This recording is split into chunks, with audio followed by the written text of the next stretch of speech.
Hola, muy buenas tardes, todos los que nos están viendo. Les agradezco mucho que sigan esta parte de videos acerca de lo que es el ENARE, el Examen Nacional de Residencias Estomatológicas.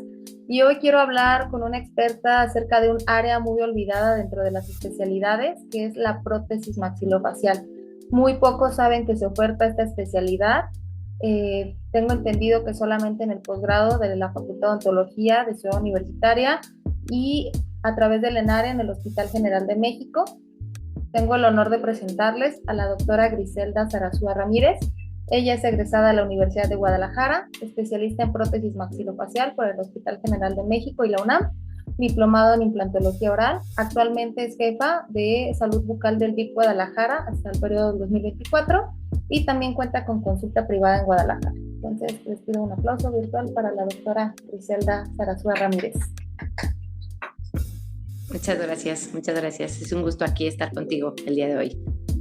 Muy bien, doctora. Pues hoy quiero que me platique un poquito de cómo fue su experiencia para ingresar a la especialidad de prótesis maxilofacial y pues cuál es el campo de aplicación de esta bonita especialidad.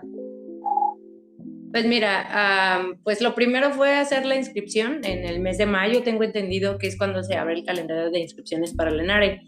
Seleccionas la sede, en este caso prótesis maxilofacial solamente tiene una sede como residencia, que es en la Ciudad de México, en el Hospital General Eduardo Lisiaga. Entonces una vez que seleccionas, haces el pago del examen y el examen se realiza en el mes de agosto en Ciudad de México también. Entonces se realiza el examen y el resultado del examen, la calificación como tal, te la dan inmediatamente al salir.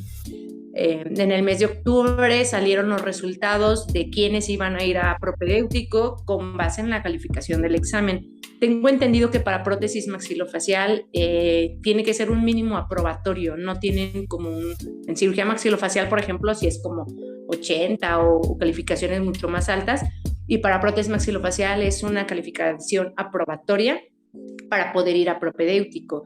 El propedéutico en mi caso fue en el mes de noviembre, una semana completa en la que te hacen evaluación clínica de conocimientos, de habilidades, presentamos casos clínicos, traducciones de artículos, elaboración de prótesis, encerados y diferentes actividades, ¿no? Artículo de modelos, uso de articulador semiajustable, te hacen exámenes de conocimientos de odontología en general y por la mañana participas en la clínica junto con los residentes, en donde pues no ves pacientes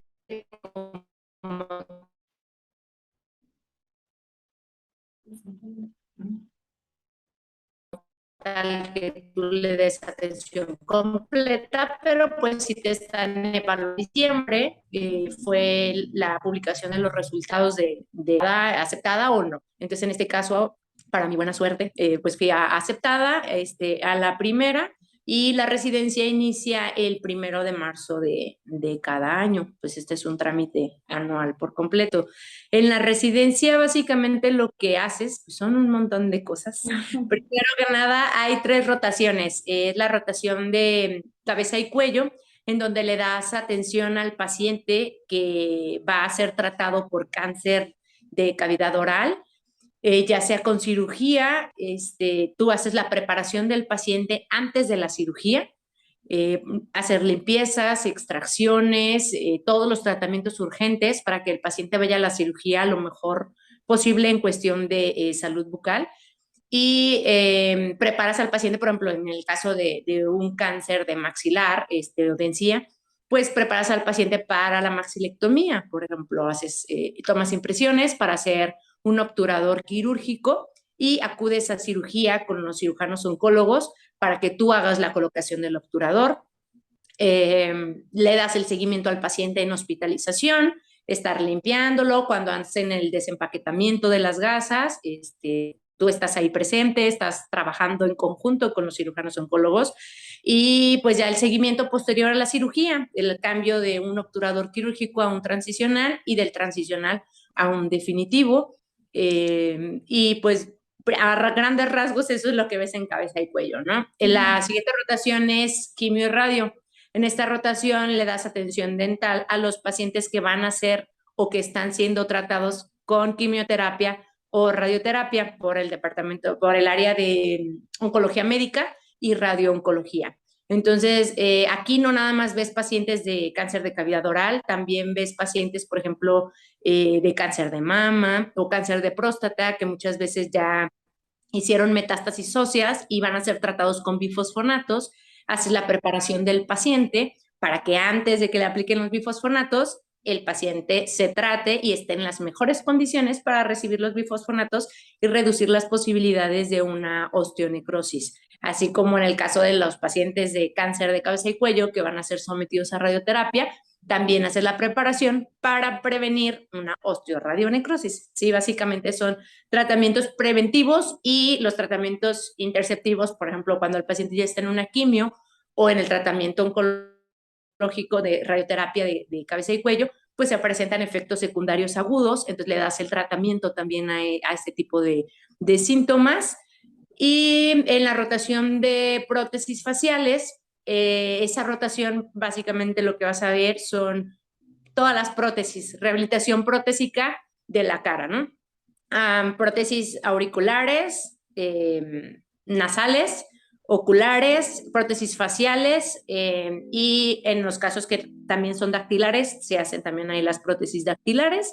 Y hay otra área también que vemos ahí, que son las prótesis craneales. Las prótesis craneales se van rotando, no importa en la rotación que estés tú, se van asignando a cada doctor, ¿sí? Inicialmente solo a los R2 y ya que los R1 van agarrando ahí la práctica para elaborarlos, se van haciendo en conjunto con los R1 para que no los sueltes hasta el R2. ¿Sí? Entonces son prácticamente esas tres áreas y el área de craneal, que esa es indistinta a la rotación que estás viendo. El horario de la residencia como tal, se entra a 6:30 de la mañana y sales 8 de la noche cuando muy temprano. Básicamente es hasta que termines. En la mañana es la consulta. Lo primero que haces, tú llegas a 6:30, preparas lo que vas a necesitar para la consulta, vas a clase de 7 de la mañana a 8 de la mañana. La consulta inicia a las 9 de la mañana, termina a las 2 de la tarde y después de las 2 sales a comer y regresando de comer, trabajas hasta que termines. Básicamente es trabajo de laboratorio, procesar, enmuflar, encerar, todo el trabajo que sacaste en la mañana clínico lo terminas el laboratorio por la tarde.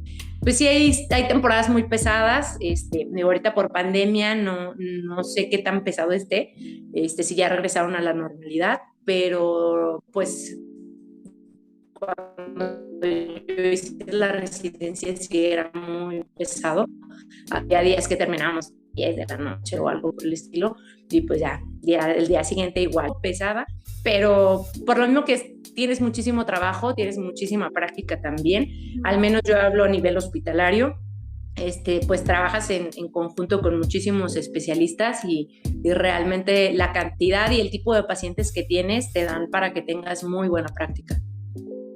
Está increíble, doctora. La verdad es que sí, creo que teníamos un panorama muy corto de lo que es su especialidad y me gustaría aclarar varios puntos, ¿no? ¿Cuánto dura su especialidad, su formación? ¿Cuántos años le llevó? 2 años. ¿Y cuál es el costo promedio que usted cree que invirtió en su educación a lo largo de estos 2 años de la residencia? Pues mira, el costo como tal, por ejemplo, de matrícula, pues es muy económico porque pagas nada más una aportación a la UNAM. Yo pagaba 500 pesos o 700 pesos al año. Realmente es muy poco porque no pagas el posgrado como tal a la UNAM, ¿sí? Más bien es, pues, por ser residencia, tú estás en el hospital y le pagas como la matrícula nada más a la Universidad Autónoma. Entonces, realmente el costo es muy económico y tú recibes un pago por ser una residencia de tiempo completo donde estás todo el día en el hospital. Recibes un pago alrededor de 5,000 pesos. El primer año es un poco menos, el segundo año ya es un poco más, pero es alrededor de 5,000 pesos a la quincena, ¿sí? A partir de la tú entras el 1 de marzo y a la siguiente quincena tú ya estás recibiendo tu pago, ¿no? Son quincenales y a final de año te dan como un aguinaldo, digamos, con vales de despensa. Y pues es básicamente lo que tú recibes. No es, creo yo que la ventaja de una residencia es que no es tanto lo que inviertes, sino que más bien recibes un pago porque no puedes laborar. Realmente sí es, por no decir imposible, es muy difícil poder trabajar durante la residencia. Sábados y domingos en teoría los tienes libres, pero pues tienes que presentar clases, tienes que hacer casos clínicos y demás, ¿no? Entonces, la verdad es que sí está muy complicado el poder trabajar. En cuanto a inversión de materiales, pues a lo mejor yo no hice tanto porque pues yo ya tenía el consultorio y muchas cosas ya las tenía, pero pues necesitas lo básico, instrumental, todo lo que tenga que ver con instrumental, cirugía, endodoncia, operatoria, tus básicos, articulador semiajustable, tienes que hacer una aportación de material, muflas, yeso y demás, ¿no? Que esa aportación te la pone el hospital y es para que tú puedas trabajar durante todo el año, los 2 años básicamente que vas a estar dentro del hospital. A lo mejor te hablo al primer año, 50,000 pesos para ingresar, más o menos, pero es más que nada para todo el material que vas a requerir. Claro, y considerando que, por ejemplo, en su caso usted venía desde Guadalajara y el tema de adaptarse, los traslados, la renta, o sea, sí, es una inversión a lo mejor que suena bastante fuerte, pero bueno, comparado a la inversión que se hace a lo mejor en un posgrado, ya sea de la UNAM o de alguna otra universidad privada Sí. o de cualquier otro tipo, pues sí es mucho menor, ¿no? El tema de Sí, gastos en anualidad. sí, y aparte porque solo lo pagas en el primer año. O sea, el Mm, segundo año tú ya no tienes que volver a aportar material. Entonces, pues a mí la verdad, para lo que fue, no me parece que sea algo muy costoso. claro.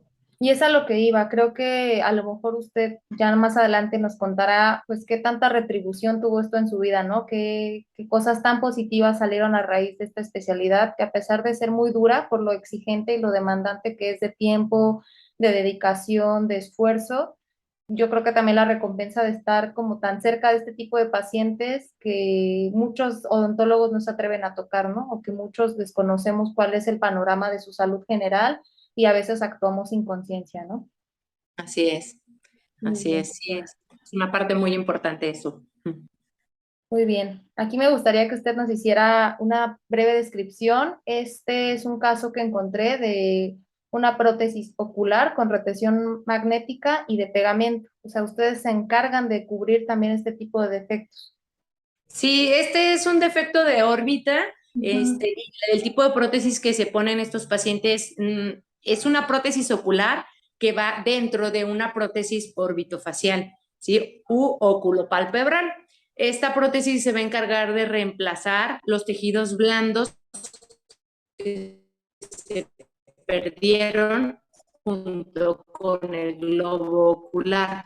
¿Sí? Por ejemplo, en el paciente, si se fijan, no tiene párpados, Ujú. perdió párpado superior. Entonces, esta es una prótesis un poco más compleja que una prótesis ocular porque lleva más estructuras. Claro. Los tejidos blancos se reemplazan primero haces una ceroplastía, tomas la impresión. Lo que se ve ahí, las líneas marcadas son las líneas de referencia.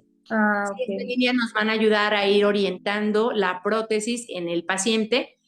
Una vez que tú marcas las líneas de referencia, haces una toma de impresión facial con alginato, haces tu toma de impresión facial y obtienes tu modelo de trabajo. Sobre ese modelo, tú empiezas a hacer una ceroplastía y previamente tienes que pintar tu prótesis ocular, que igual se hace con las características del ojo contralateral para que sea lo más estética posible. Después de la prótesis ocular, tú ya la ubicas dentro de tu ceroplastía y empiezas a darle todo el volumen para recuperar el tejido que se perdió.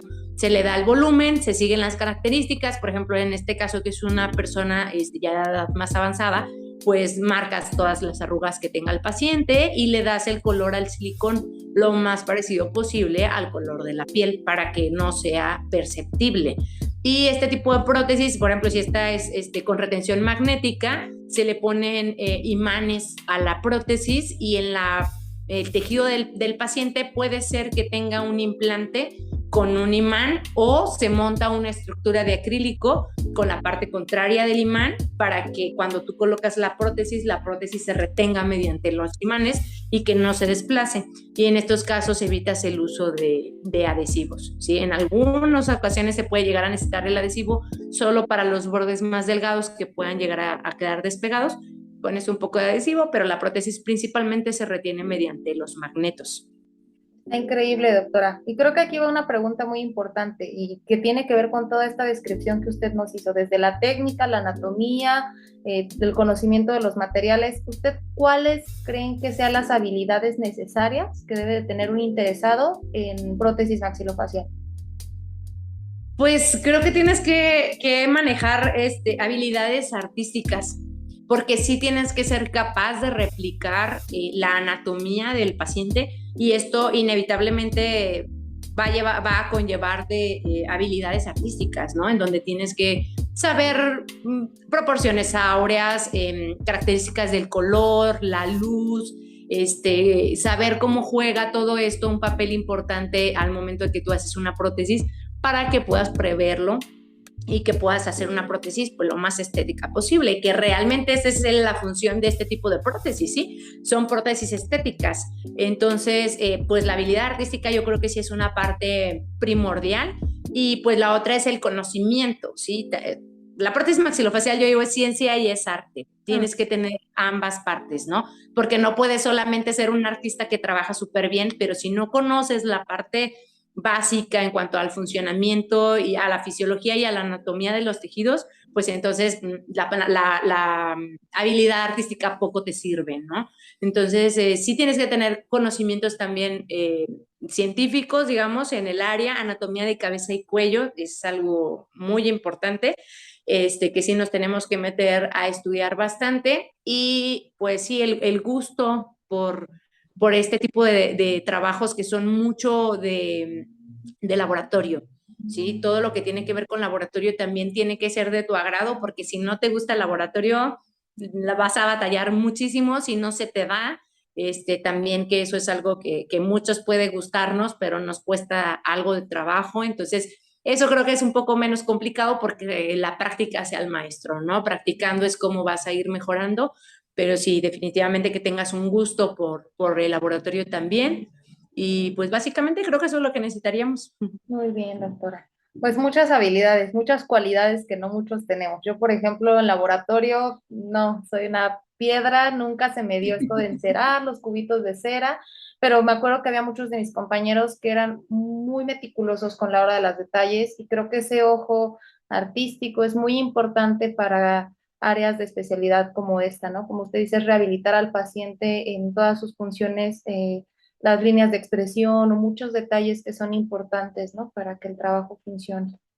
Así es. Sí, doctora. Muy bien. Este otro artículo igual lo encontré. Este fue un paciente rehabilitado en el Hospital General de México. Exactamente no sé qué le hicieron, pero creo que a nivel de la línea media, en el bigote, se alcanza a percibir como hacia la nariz, que pues sí trae como una prótesis más extensa. No sé si nos la pueda describir. Sí, de hecho este trabajo fue realizado por la doctora Hailey.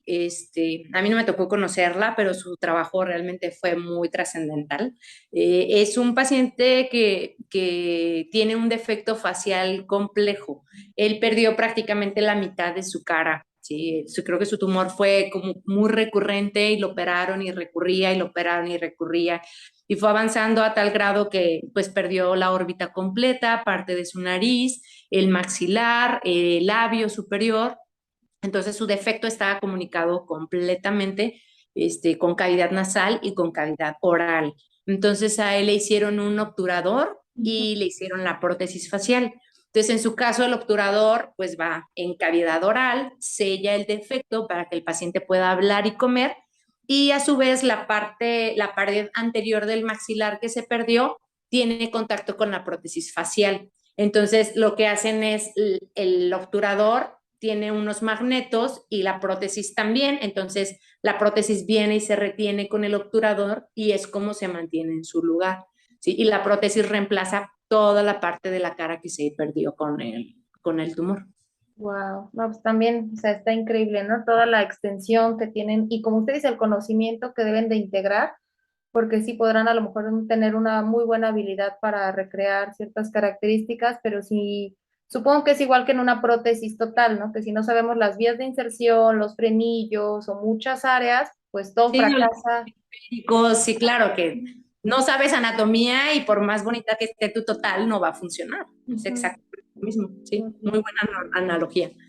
Sí, algo así me imaginaba, le digo, la verdad es que igual cuando estuve haciendo mi servicio social en el Instituto Nacional de Cancerología, de hecho ahorita le voy a mostrar unas imágenes, había algunos defectos que inclusive pues no te permitían hacer un desplazamiento libre de la mucosa, al paciente no le permitían deglutir, hablar, y es increíble cómo llegan ustedes y lo solucionan, ¿no? Con algo que parece aparentemente simple, que es una prótesis o una tapa o un obturador, pero que realmente se tiene que hacer bajo ciertos fundamentos, ¿no? Para que esto realmente ayude al paciente.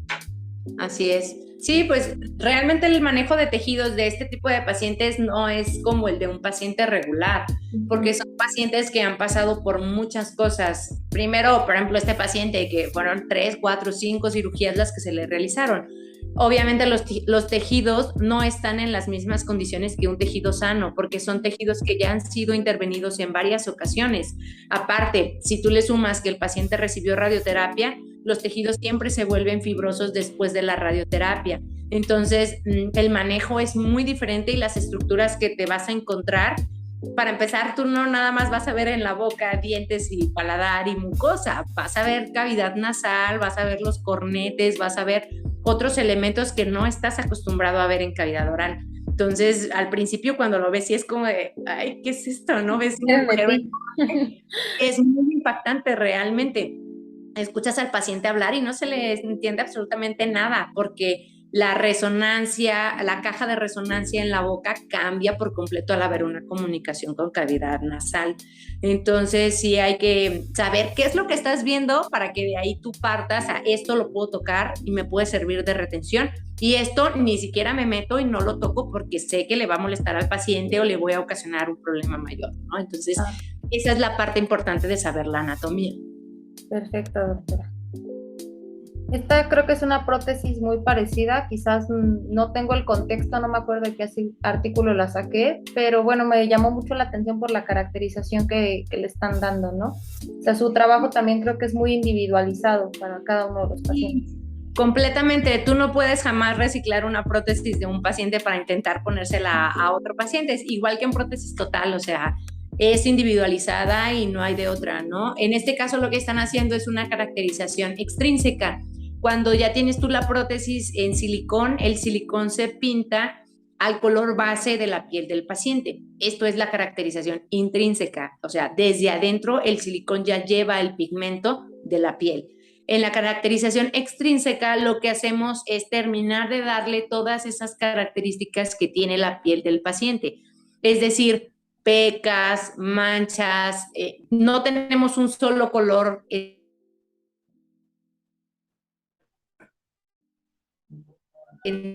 toda la piel de la cara. Tenemos zonas que tienen sombras, entonces en la caracterización extrínseca es lo que se hace y esto ya se hace en la superficie. Abarca la órbita y abarca parte de la cara del paciente, que en este caso es el pómulo y algo de la mejilla.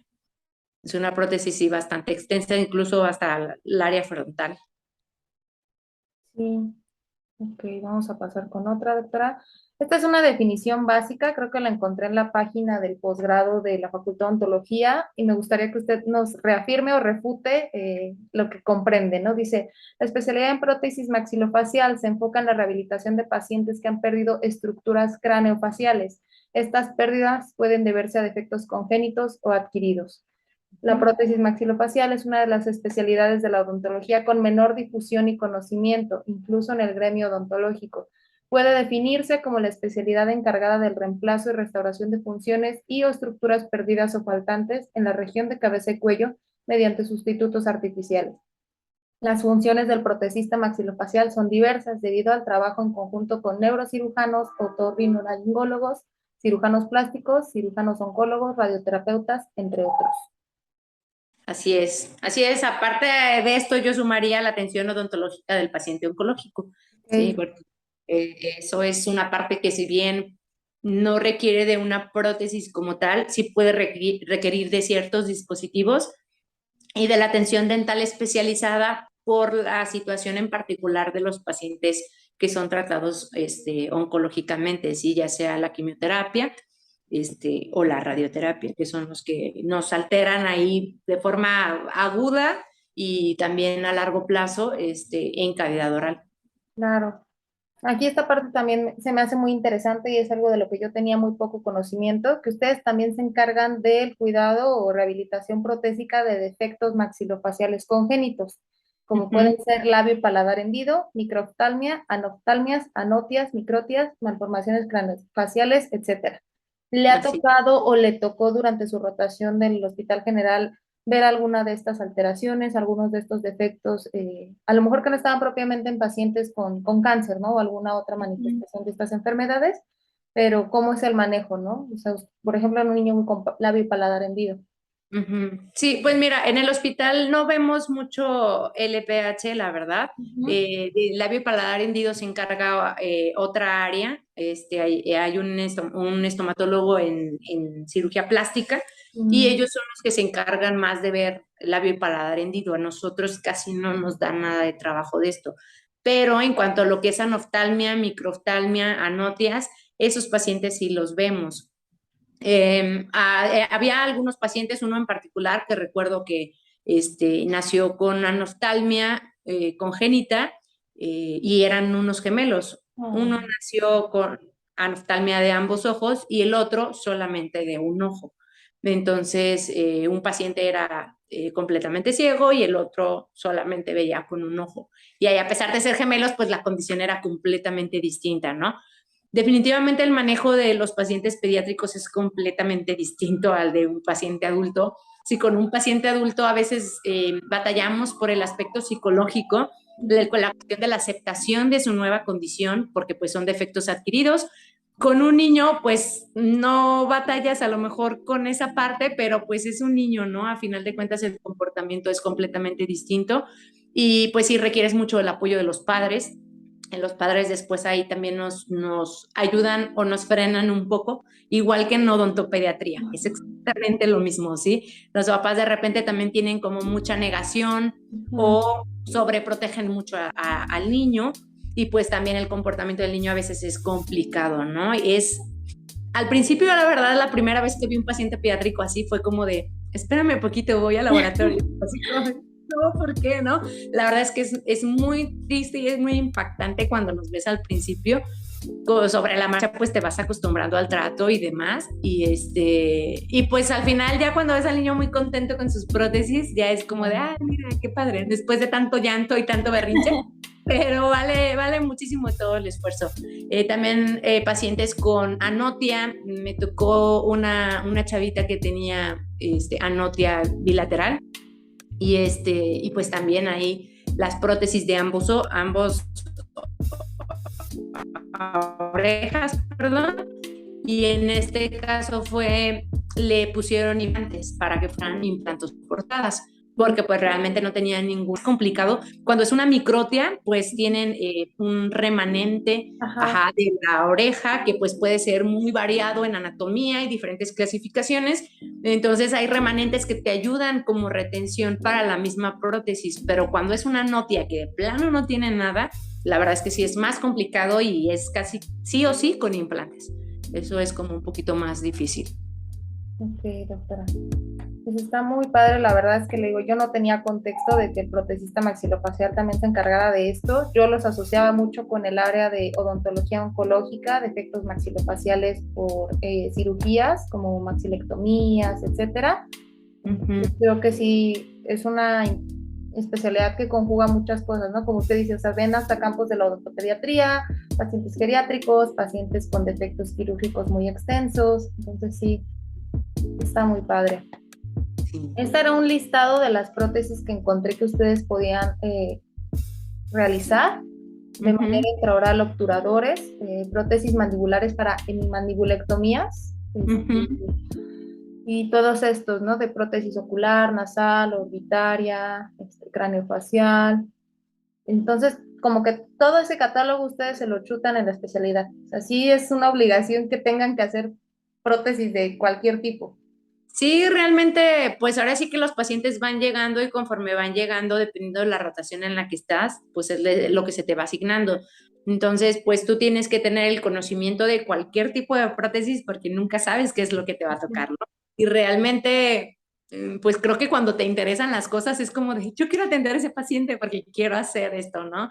Y es, bueno, al menos para mí siempre fue como muy emocionante ver que llegara un paciente así no por morbo, sino por el hecho de, porque el otro día me decía una persona, es que tú eres muy morbosa, no soy morbosa, o sea, realmente es la emoción de saber que vas a poder hacer algo por alguien y que ya cuando ves el resultado es como de, sí pude, lo hice y le cambias realmente la vida a un paciente, ¿no? Ujú. En el caso de los defectos adquiridos, pues lo regresas a lo que era su normalidad antes del evento que le provocó la pérdida o ausencia del órgano, ¿no? Y en el caso de los defectos congénitos, pues le vas dando al paciente una vida un poco más parecida a la del resto, ¿no? Que es lo que todo el mundo busca, el poder encajar con toda la gente como iguales porque las personas que tienen defectos de cualquier índole adquiridos o congénitos se sienten diferentes a los demás, porque la misma sociedad así es como los hace ver, ¿no? Los hace ver como es que tú te ves diferente, tú eres raro, y los segrega mucho, les hacen mucho bullying, entonces pues viven situaciones realmente muy complicadas y la prótesis maxilofacial ayuda muchísimo a esto, que muchos dicen, pero es que es estético. Sí, pero hasta que no pierdes un órgano de tu cara o de tu cuerpo, te das cuenta de qué tan importante es la estética, ¿no? Y cómo puede llegar a afectarle a una persona. Por ejemplo, en el caso de los obturadores, que si bien es una prótesis que no se va a ver como tal, el hecho de que el paciente pueda volver a hablar y a comer como antes, es algo que le regresas su habitualidad al individuo, ¿no? Para que pueda hacer sus actividades lo más normal posible. No se ve, pero el paciente lo siente, No, siente. claro. No, sí tiene mucho sentido. Pues, por ejemplo, era algo que sucedía también mucho ahí en el Nacional de Cancerología. El paciente, pues, se quitaba la prótesis, la gorra, la bufanda. O sea, sí quedan muy heridos emocionalmente de este cambio tan radical que trajo la enfermedad a su vida o algún accidente. Y después que no puedan comer, hablar o tomar agua de una forma normal, pues claro que va repercutiendo de una manera muy negativa en su estado anímico, ¿no? Y es donde estas especialidades tienen un papel muy importante de poder intervenir en ese duelo del paciente y ayudarle a recuperar su calidad de vida, ¿no? Porque pues, yo creo que la mayoría de los pacientes que usted vio, al menos oncológicos, pues eran grandes guerreros, ¿no? Ya habían librado la batalla de haber sobrevivido al cáncer, a cirugía, a quimio, radio, y ahora enfrentarse a su nueva etapa de vida, ¿no? Pero como usted dice, algo muy satisfactorio. Sí, claro, eso es lo mejor de todo. Muy bien, doctora. Vamos a ver qué más le puso usted. Ah, ¿me podría describir este dispositivo? Este es un obturador clásico, algo así me acuerdo que viene este artículo. Sí, pues mira, el básicamente está compuesto por una estructura mecánica que es muy parecida al removible, pero en este caso, aquí parte del bulbo, el bulbo es la parte superior del obturador que va a sellar como tal el defecto. Y en este caso el bulbo parece de metal. Digo, es raro porque los bulbos usualmente no se hacen de metal, se hacen o de silicón o de acrílico. Pero bueno, desconozco el caso del paciente, no sé por qué lo hayan hecho de metal. Aquí la finalidad del bulbo es sellar. Si Ok. fue con metal y selló, bien hecho, ¿no? Esa es la finalidad y se tiene que lograr. Entonces, es parecido a una prótesis removible o una prótesis total. En la diferencia es que va a tener un bulbo que es el que va a sellar la comunicación y pues lleva una base metálica para que le dé resistencia y la rejilla, esta parte tal vez sea difícil que me logren entender, pero en la parte palatina casi siempre pues el defecto va a abarcar, por ejemplo, está el maxilar y se pierde la mitad del maxilar, Ujú. ¿sí? No hay ni maxilectomía total. Entonces, lo que vas a hacer tú es una placa metálica que abarque hacia el lado del defecto y de este lado va a ir una rejilla en la cual va a ir montado el acrílico para que, si tú ves el obturador así, de este lado te quede tu bulbo, ¿sí? Y el bulbo es el que va a sellar como tal la cavidad. Vas a reemplazar con dientes, porque también debe tener la funcionalidad de la masticación. Entonces reemplazas los dientes que hagan falta. Si no hay pérdida de dientes, pues solamente pones tu placa palatina para hacer la obturación del defecto. Sí, casi siempre terminan perdiendo también dientes. Es muy... A mí no me tocó ver en el hospital. Ahorita tengo yo un paciente con un obturador nada más de palatino en la parte media, pero fue por mucormicosis, no fue una maxilectomía por oncología, ¿no? Entonces son muy raros los pacientes que solo tienen defecto palatino y no tienen ausencias de dientes. Casi siempre va reemplazo de dientes con el sellado de la cavidad. Y pues el obturador nos va a regresar la fonación y la capacidad de ingesta de líquidos y de alimentos para que no se vayan a cavidad nasal y que el paciente sienta que se está ahogando. Claro, muy padre, doctor. Muchas gracias. Esta es una mandibulectomía de un paciente. Y muchas veces me comentaba que, por ejemplo, ustedes en ciertas cirugías entran con el equipo de oncólogos, cirujanos maxilofaciales, y se encargan, ¿no?, del montaje de alguno de estos obturadores o prótesis que van a rehabilitar al paciente. He visto más en el caso de superior, que el protesista entra para la colocación también de implantes cigomáticos y algunos otros aditamentos. No sé Sí. si sea común que se encuentre en escenarios como el de esta radiografía. Sí, pues mira, esta es mi mandibulectomía mucho más radical porque incluso perdió la parte de la rama ascendente de la mandíbula. No nada más abarca el cuerpo, sino también ya hacia la rama ascendente, cóndilo y demás. Entonces, esta mandibulectomía es más complicada de rehabilitar porque ya involucra la articulación. Ya no nada más está abarcando la parte del cuerpo de la mandíbula, ¿no? Entonces, en este caso sí se recomendaría una rehabilitación con una placa, sí, una placa de titanio, la prótesis de la articulación y todo, solamente que hay que tomar en consideración cuál fue el motivo de la pérdida. Claro. Es un paciente oncológico que posteriormente va a ser tratado con radioterapia, pues es más difícil que puedan ponerle una rehabilitación inmediata después de la cirugía, porque pues si vas a recibir radioterapia y trae una placa, pues las placas se sabe que tienen una mayor absorción de la radiación. Ahora todos los Hay efectos estudios muy metálicos. controversiales ahí en torno a eso, porque hay quienes dicen, sí, no pasa nada, y hay quienes dicen, no, sí pasa nada y no hay que hacerlo, ¿no? Entonces ahí hay como mucha controversia en ese tema. Yo en lo particular, por el tema también de las recurrencias, no se me hace como tan correcto hacer una rehabilitación inmediata a una hemimandibulectomía, porque si el paciente se radia o tiene una recurrencia, pues esto complica muchísimo el tratamiento después para los oncólogos. Entiendo también que la parte de la rehabilitación pues es importante porque el paciente en este caso va a tener una desviación mandibular importante porque no tiene la guía de lo contrario. Entonces va a tener una desviación y es más complicado ahí el manejo.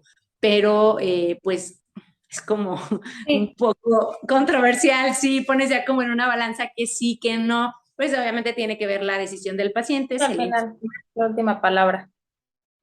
Creo que ya se acabó el tiempo. claro, y es el que tiene, uno no decide por los pacientes, uno les da las opciones, les dice por qué sí, por qué no, y al final de cuentas ellos tendrían que ser quienes deciden sabiamente, no nada más porque no quiero y punto, ¿no? Sino con el conocimiento debido.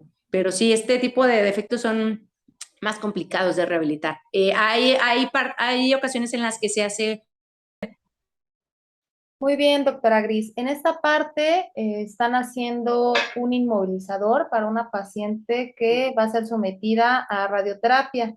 Me parece que esta paciente también fue remitida al área de prótesis maxilofacial dentro del Instituto Nacional de Cancerología para hacer una especie de stent para suprimir la lengua y que esta no se viese afectada.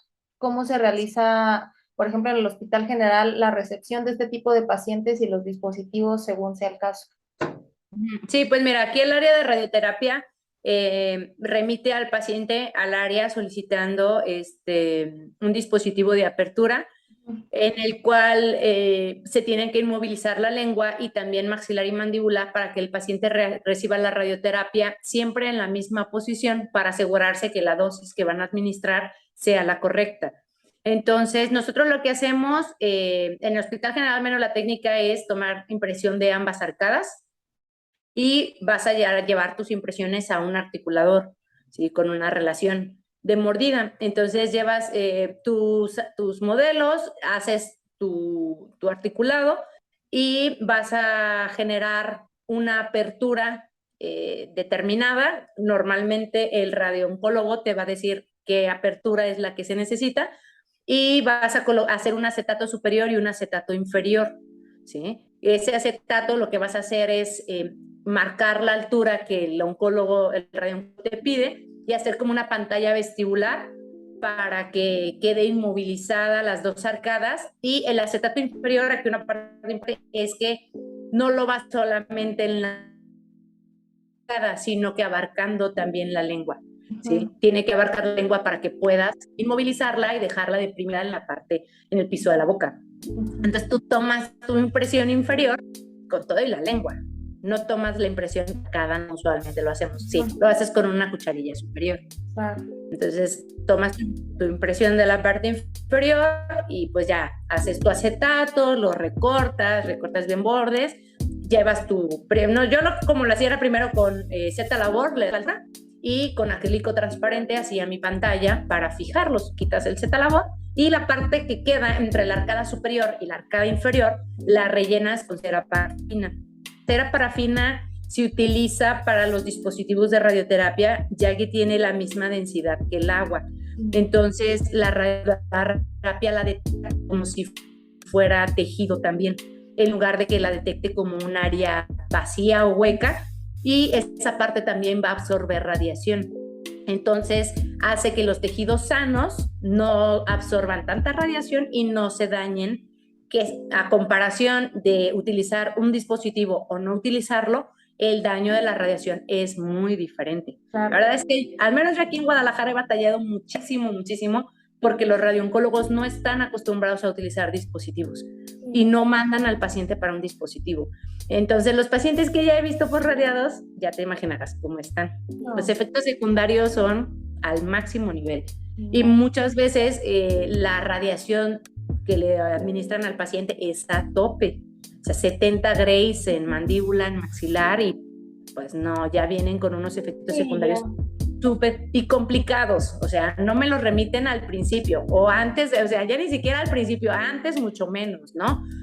Y ya me lo remiten cuando, oiga, doctor, es que tengo un paciente que ya no puede abrir la boca, tiene un trismus, trae dolor y ya, ¿qué le haces? ¿No? Y ya con daños prácticamente irreversibles, ¿no? Por la afección a las glándulas o a muchas estructuras. Y por uno saber derivar e intervenir los ciertos especialistas en cada área, ¿no? O sea, creo que es una parte muy importante y ahorita me gusta mucho que lo mencione.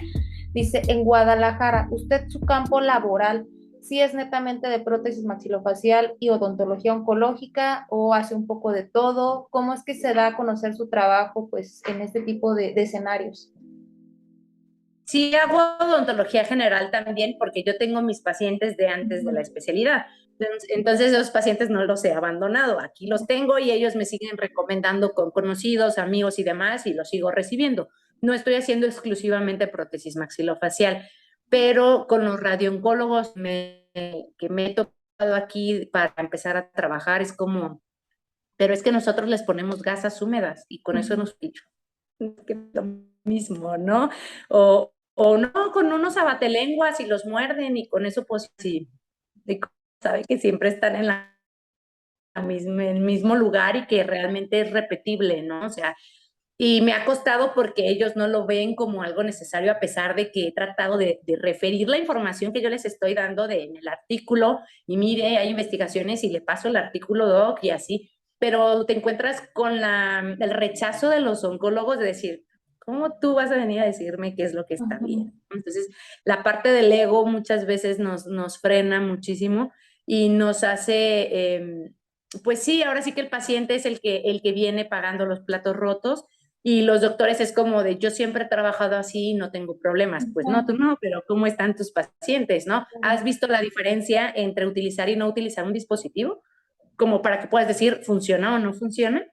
Pero están muy rejegos a querer cambiar esa parte, y han habido, la verdad, muy pocos que así como de, a ver, pues vamos a dar chance, ¿no? O sea, ya tengo la información, ahora vamos a la práctica para comprobar que es cierta. Han sido muy pocos, la verdad. Los dispositivos para radioterapia son muy poco conocidos, muy poco conocidos. En el hospital, la verdad, radioterapia mandaba muchísimo.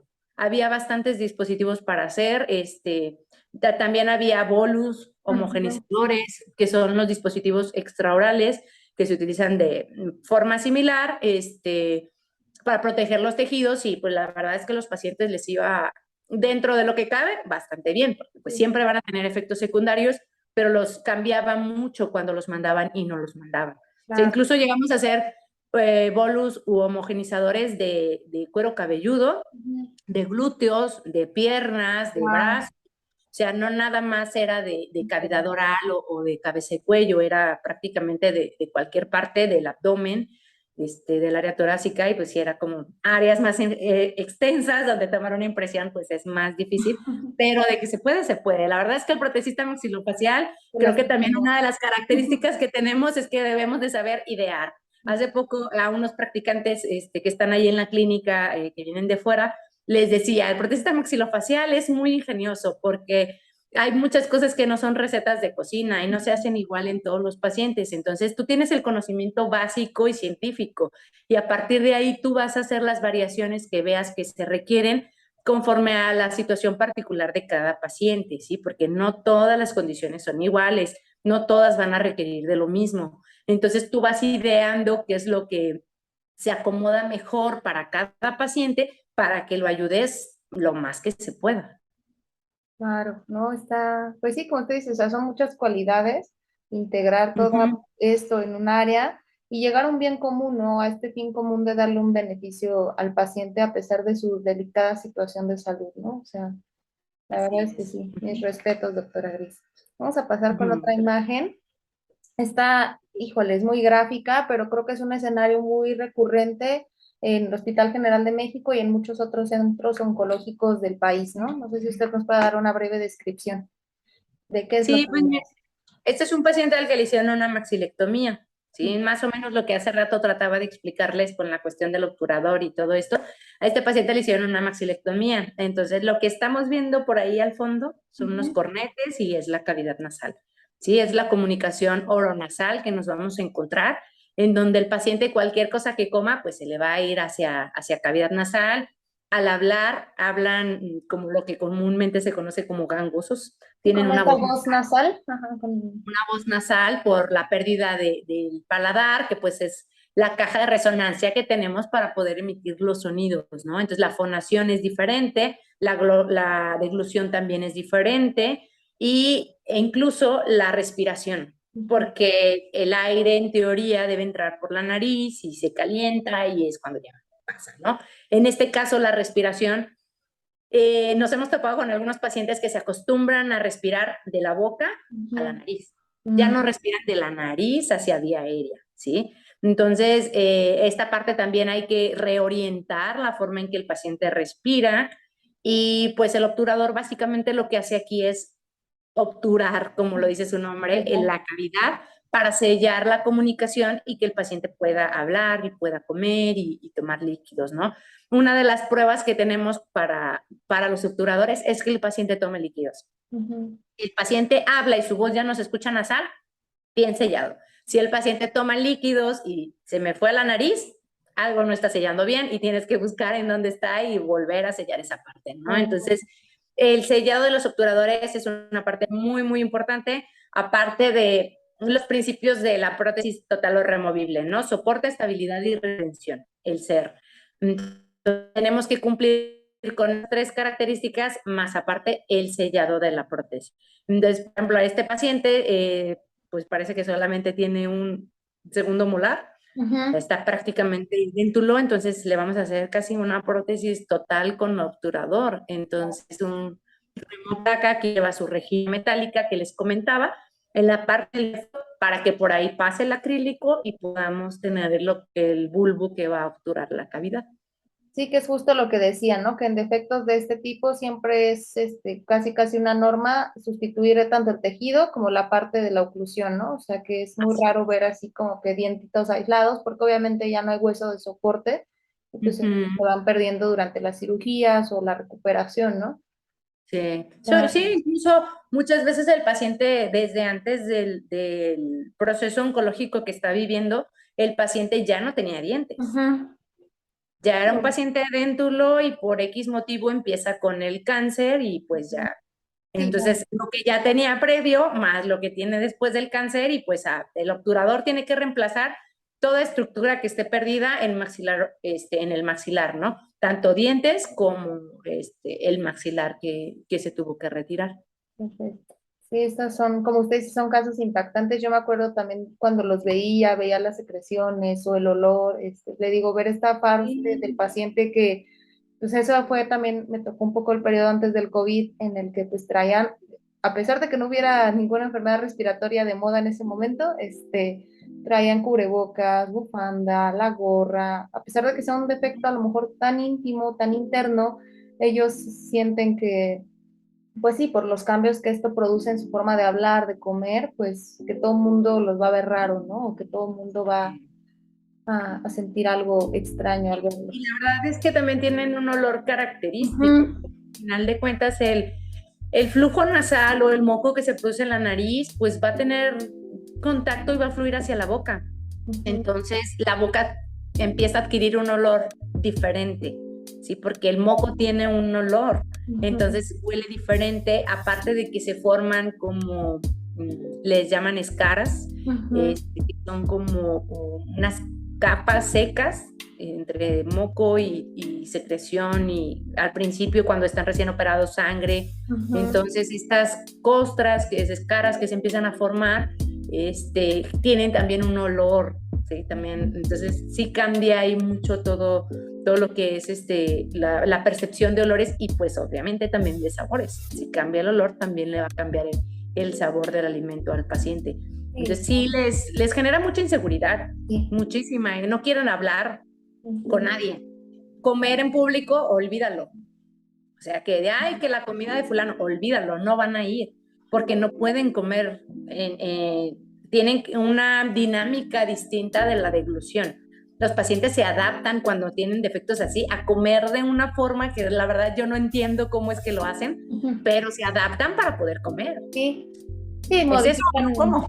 al 100% su dieta, las formas, los alimentos para poder, pues seguirse nutriendo, Incluso pero hay tres tipos de obturadores, como les decía hace un momento, ¿no? El obturador quirúrgico que se coloca inmediato a la cirugía. Se hace la cirugía y en ese momento colocas obturador quirúrgico, ¿no? El obturador transicional que se coloca dependiendo de la evolución del paciente, puede ser desde los 15 días posoperatorios hasta los 2 meses, ¿sí? Haces el cambio al obturador transicional. Este obturador lleva unos ganchos bola, que son ganchos de alambre de ortodoncia básicamente. Tiene unos dientes de los económicos porque es un obturador que vas a utilizar en lo que el periodo de cicatrización y de desinflamación pasa. ¿Sí? Hay quienes hacen obturadores con dientes y hay quienes los hacen sin dientes. Es dependiendo del criterio de cada protesista maxilofacial. A mí en lo particular, los obturadores quirúrgicos no los hago con dientes y los obturadores transicionales sí. ¿Por qué? Porque ya en el periodo de transición de la cicatrización, el paciente debe ser capaz de poder comer y se debe de empezar a adaptar a la nueva forma de deglución que va a tener con el obturador. Y los obturadores definitivos, estos sí ya tienen que ir con dientes sí o sí y deben de cumplir con estética y demás, ¿no? Pero sí, estos tres tipos de obturadores es por las etapas que van pasando los pacientes con maxilectomías. perfecto. Pues creo que de momento sería todo, doctora. De verdad, yo no quisiera que acabara esta plática, pero creo que ya tocamos los puntos más importantes respecto a cómo fue el ingreso de usted hacia la especialidad, cuánto duró su formación, costos, horarios. Y pues no sé si usted nos quiera compartir algo más respecto a su gran labor. Ahora sí que a mí me gustaría despedirla con casi casi un aplauso de pie, porque se me hace una labor muy noble y no sé si pueda darnos un poquito de premisa respecto a lo que usted está haciendo en el DIF Guadalajara, de las prótesis oculares. Vi que hubo una gran campaña, entonces aunque ya pasó, pero bueno, por si se vuelve a repetir en los próximos meses, los próximos años, nos gustaría seguir siguiendo su trabajo. Sí, pues mira, en el DIF Guadalajara ahorita tuve la gran fortuna y oportunidad de poder implementar una campaña en la que hicimos 99 prótesis oculares para 88 pacientes. De estas 99 prótesis fueron 4 orbitofaciales y el resto fueron prótesis oculares simples. Fuimos 12 protecistas maxilofaciales de diferentes lugares quienes estuvimos trabajando en conjunto con 34 voluntarios que fueron estudiantes de odontología, pasantes, odontólogos generales egresados y alguna otra persona que está interesada en el área pero aún no tiene nada que ver, ¿no? Estas prótesis las hicimos completamente gratis a los pacientes, se les hizo un estudio socioeconómico para verificar que realmente necesitaban del servicio y que no lo podían costear por sus propios medios. Y pues en una semana fue que hicimos todas las prótesis. Los doctores venían, somos 6 egresados del Hospital General, 1 egresado de la UNAM y el resto eran egresados del CUCS aquí en la UDG. UDG tiene 6 años apenas que abrió la especialidad, relativamente nueva aquí.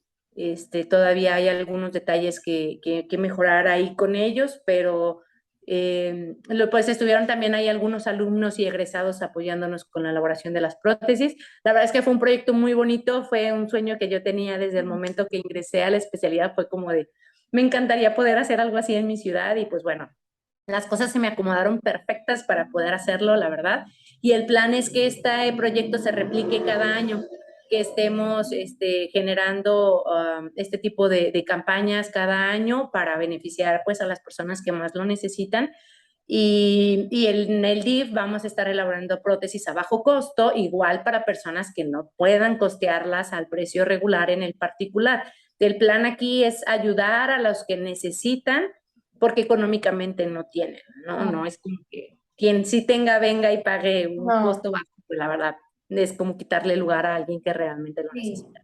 El plan es eso y pues afortunadamente pude ingresar ahí al DIF por algo muy fortuito, realmente no era planeado, pero se dieron y pues ahora sí que las piezas del rompecabezas se han ido acomodando benéficamente para mí, la verdad. Qué bueno.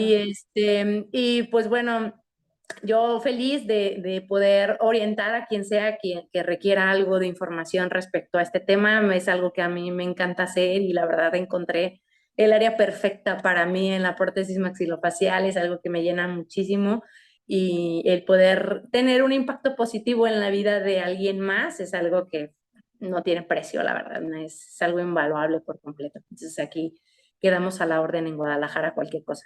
Muchísimas gracias, doctora Gris. De verdad, muchas gracias por compartirnos pues gran parte de su experiencia profesional.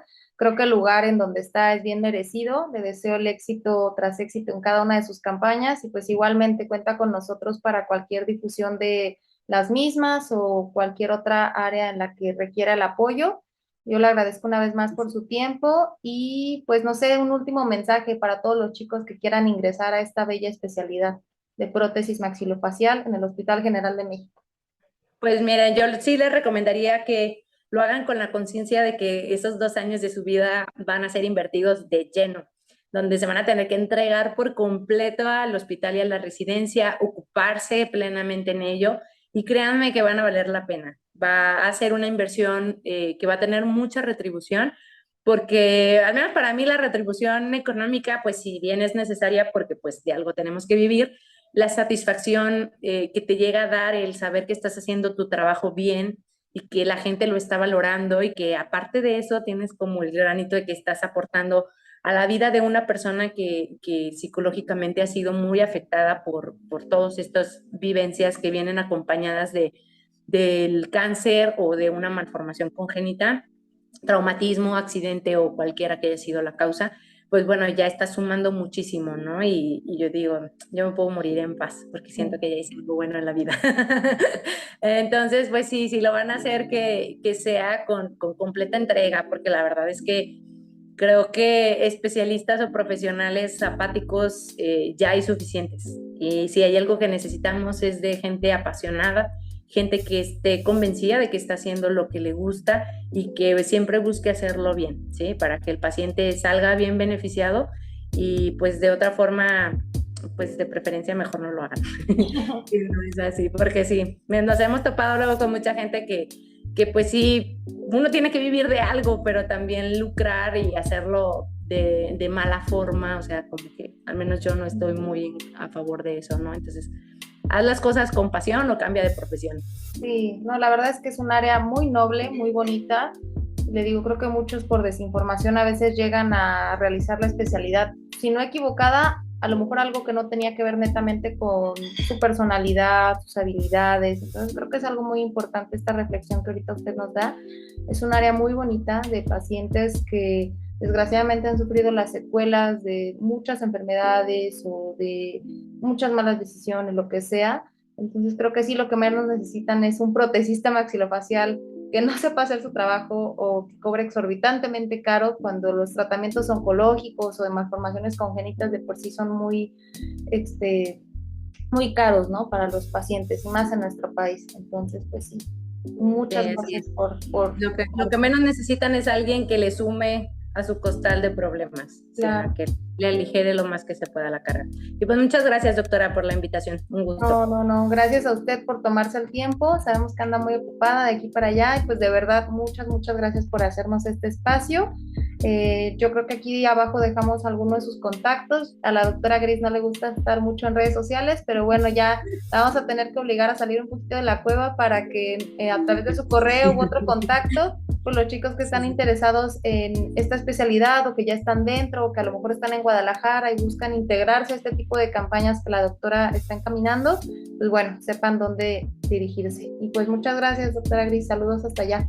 Que esté muy bien. Saludos, que estés muy bien, hasta luego.